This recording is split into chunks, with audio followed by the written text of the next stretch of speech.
So,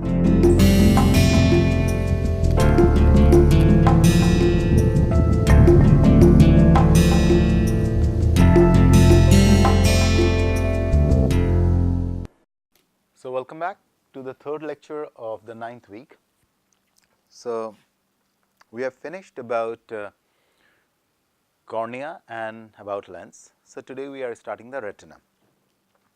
So, retina is one of the most well organized structure of the nervous system. Week 9, lecture 3. W9L3, it is about retina. It is also called the neural tunic. Tunic means the girls, they put a tunic. It's something like a it's a small piece of cloth.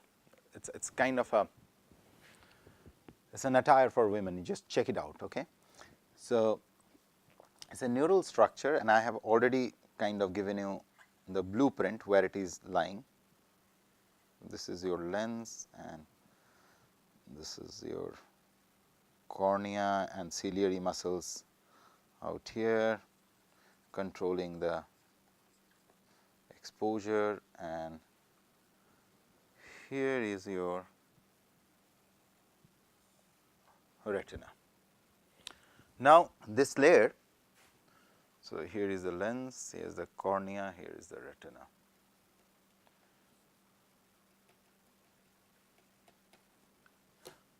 So, this layer has photoreceptor or light sensitive cells, which are called the photoreceptor cells. And the two kind of photoreceptor cells which are involved in coding for black and white images and color images are called rods and cones respectively. So, the rods are the ones which are involved in coding the intensity in a way. They are not really specific to any wavelength, whereas cones are specific to wavelengths. So, there are RGBs, there could be red cones, there could be green cones, there could be blue cones, and in lower animals like fishes and everything, they have a fourth type of cone. So, in other words, these rods and cones have molecules which are actually proteins which are sensitive to light. In other words, when the light falls on them, they respond in a very unique way. Just the way we talked about mechanosensation, you remember? The same way these cells respond to light. We talked about olfaction, where smell molecules go and bind, and it opens up cation channels. Similarly, here also when the light falls, so whatever we have done, so we talk about mechanosensitive ion channels,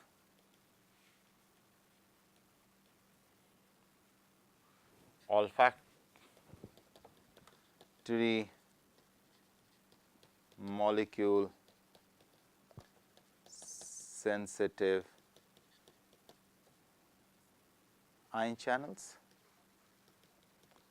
and now we are talking about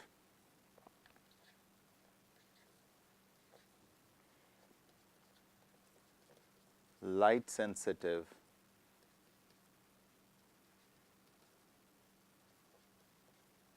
ion channels. So, in other words, there are proteins which could sense to different physical stimulus and code that information. So, a day may come when we may have a protein camera, because if protein can sense this, and they could be used to do anything, but in a distant future. So, for today, let us try to understand what retina is doing. So, I have talked to you about the rods and cones. Okay. Now, let me kind of put it in the perspective. If this is the part of the retina and the light is coming from this direction, so the way I drew the structure is something like this, right. Now, on the back of these cells, I told you that it is dark.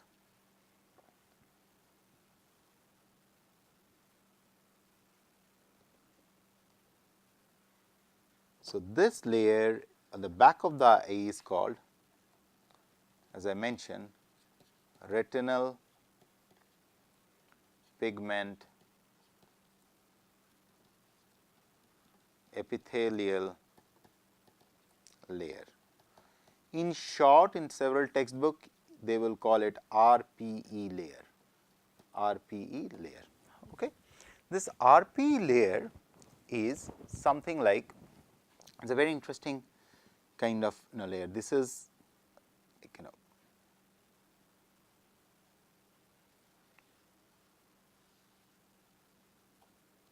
something like this. Lot of pigmentation in these. They are kind of dark and very heavily pigmented layer which are sitting there. And it is a very tightly packed. They are very, very tightly packed. This is not, you will not see a lot of gaps out here. This layer is something like this. And very, very dark. When you, those who have dissected eyes from experimental animal, they know that this is one layer which is kind of something like this. So, this is part of that layer. These retinal pigment epithelial layer does two things. First, it provides nutrients to the rod and cone cells. Second, it prevents or supports, prevents photo damage of the rods and cone cells. So, the rods and cone cells suffers from lot of photic damage. Photic damage means the damage which caused due to light, because whenever there is an incoming radiation, it invariably, because of the intensity of the energy, could break molecules and could generate a lot of free radicals. Those free radicals may lead to oxidative stress. So, most of these rods and cones suffers from two inherent problem, rods and cones, which together is called photoreceptor cells, photoreceptor neuron. Okay.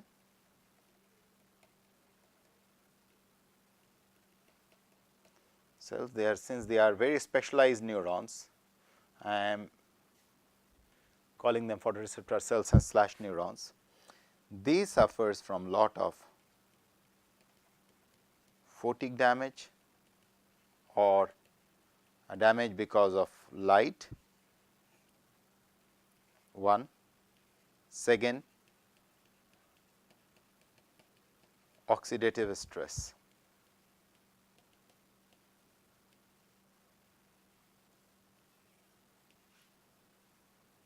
O dot, just to tell you, O2 dot, just to tell you that this is an oxidative stress. So, now these oxidative stress and all these things are partly being handled by this layer, a retinal pigment epithelial layer. This is the one which helps these cells. And third thing it does, it provides a cushioning layer for rods and cones. Okay. So, now from the back, so always remember rods and cones are sitting on the back of the eyes. Okay. Out here, now I am putting another next color, which is in yellow, just to get the contrast, is your rods and cones layer.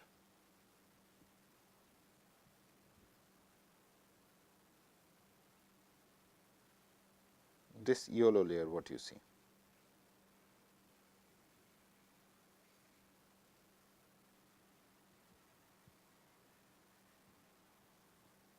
This is the layer which is okay. So, now we will discuss about the second layer, which is the rods and cones. Now, the rods and cone cells are sitting on this layer in a very unique way. So, let us see the geometry of the rods and cones. The rods are like this.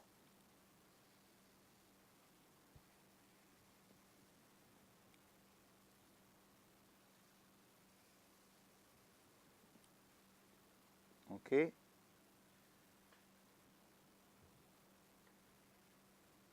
Why these are specialized neurons, I will come to that now. Once I draw the structure,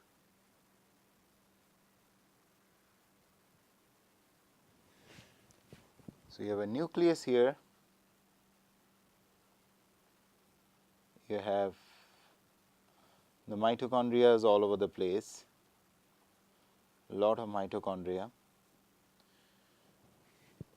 and here it's a very specialized structure out here. This is a double layered structure sitting out here like this.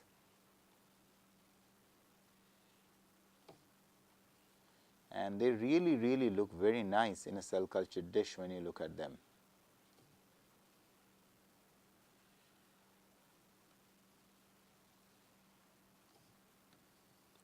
Okay.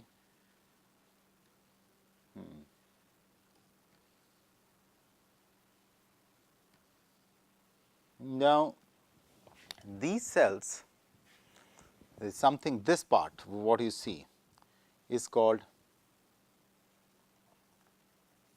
outer segment.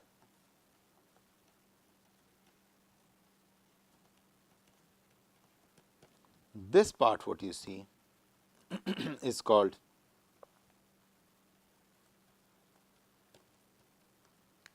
inner segment. And this is the part which is called synaptic terminal.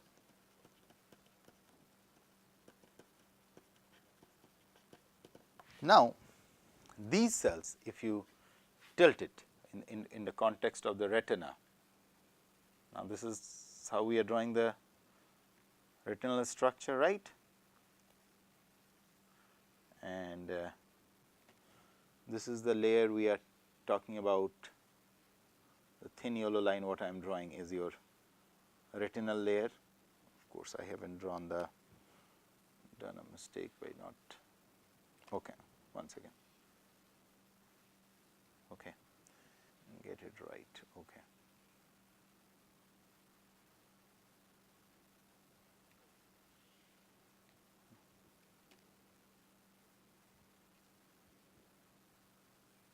Here you have the retinal pigment epithelial layer.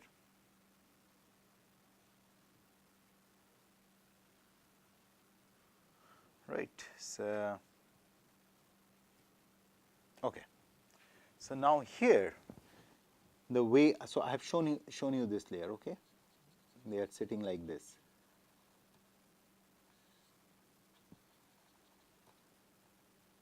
So, now on top of this, these cells are sitting.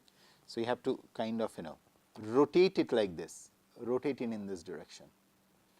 So, it will be something like this. When I rotate it, you have the synaptic terminals pointing out,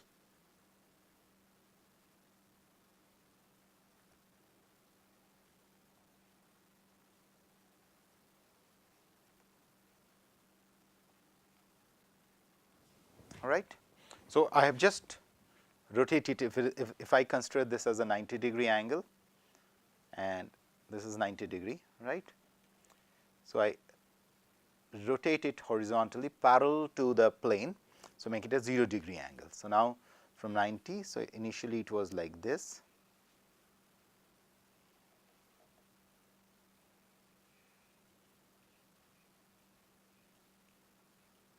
okay, and now I rotate it. Once I rotate it, it becomes horizontal to the plane. Okay. So, this is how it becomes after the rotation. So, these cells are sitting out here like this. They are sitting out like this.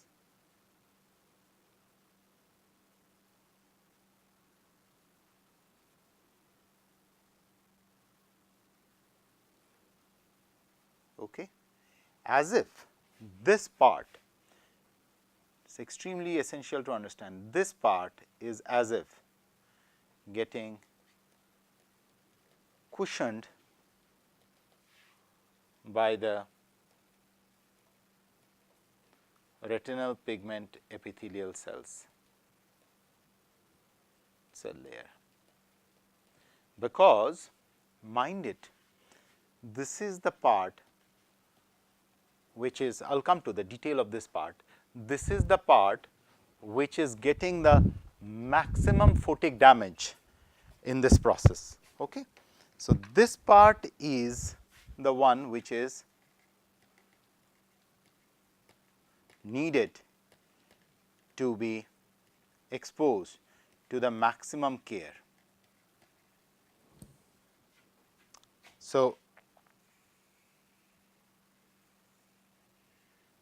okay. So, cushioned by the retinal pigment epithelial cell layer, which is, so before I proceed further about the structure of the retina, let me introduce the next cell, which is the cone cells. So, the cones on the contrary, they actually look very similar to the cones. Now, if you look at the cone cells geometry, they are more like this.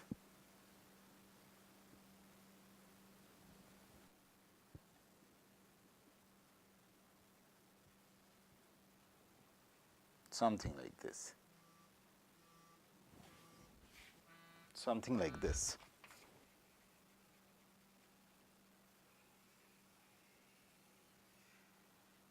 Okay. And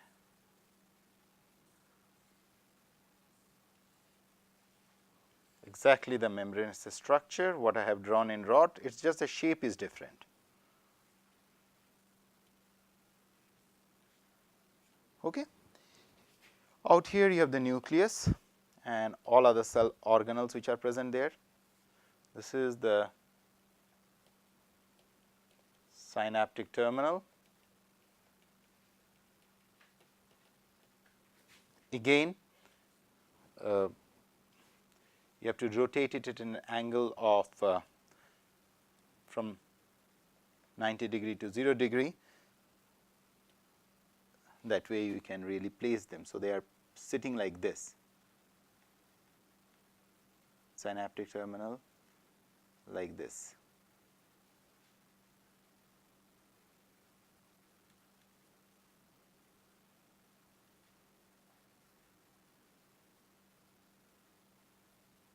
Like this.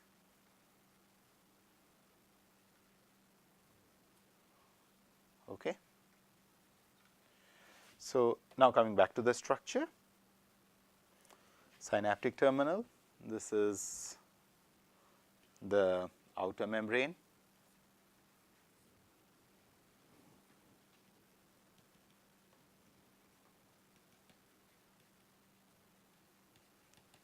and this is your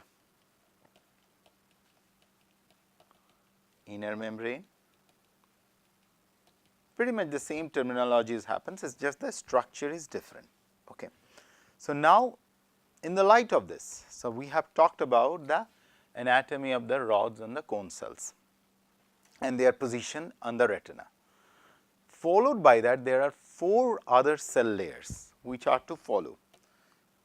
So, out here, if this whole structure, so this is the synaptic zone. This is where it will contact with the next layers of cells. So, we are now the first layer, followed by these synapses on something called horizontal layers like this.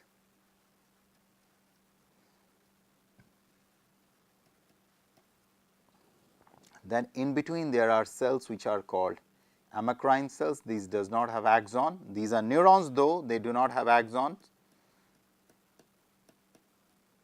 These are called, this is another cell layer, amacrine cells.